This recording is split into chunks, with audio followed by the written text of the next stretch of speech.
Pero guys, dati wala ka pang makikita diyan na reclamation.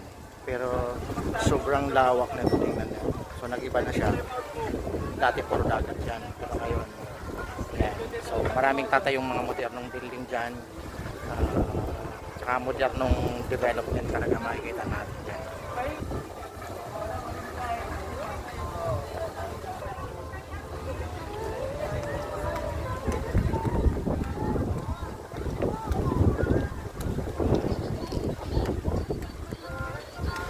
Daming mga heavy equipment yan, tingnan nyo.